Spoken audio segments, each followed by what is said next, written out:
À l'approche du XXVe siècle, les ressources de la Terre étaient épuisées, consommées, anéanties. Désespérés au bord de l'extinction, nous nous sommes tournés vers l'espace pour y trouver de nouveaux mondes qui n'attendaient que d'être explorés, puis dépouillés. La Terre entière se consacra à cet effort. Les brises-surfaces furent créées, dont le premier et le plus célèbre, l'USG Ishimura. Le démantèlement de planètes devint commun, ses ravages nous sauvant la vie.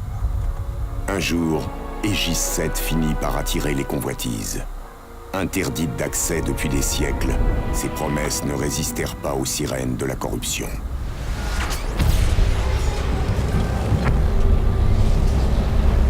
Là, enfoui dans les profondeurs, un vestige, le monolithe rouge, oublié depuis bien longtemps. La religion qui fut la mienne avait trouvé son saint Graal, le secret de l'immortalité.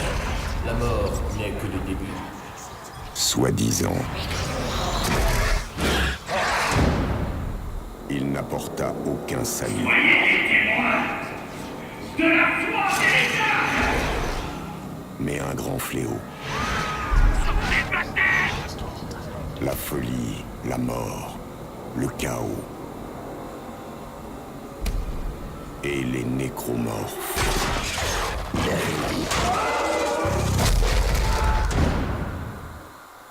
Les rescapés se réfugièrent sur l'Ishimura en orbite. Ici navette CSO-4, colonie submergée, retour impossible. Mais le fléau d'Aegis 7 les avait suivis.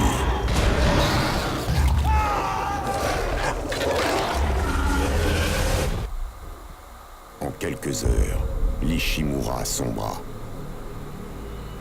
La compagnie envoya une équipe de secours pour surveiller ses intérêts. Apparemment, tout le monde était pressé de partir. Dans cette équipe se trouvait un ingénieur, Isaac Clarke. Isaac, c'est moi. L'Ishimura transportait un être cher à ses yeux. J'aurais aimé te parler.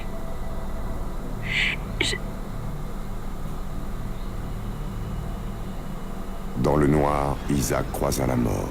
C'était quoi? Je sais pas, je sens qu'on n'est pas seul.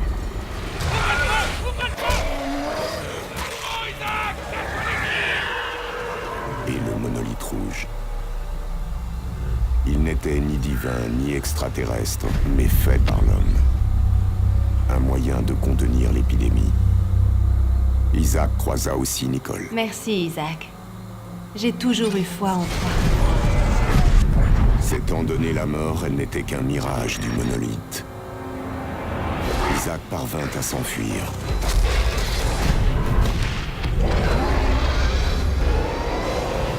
Tout le reste fut détruit.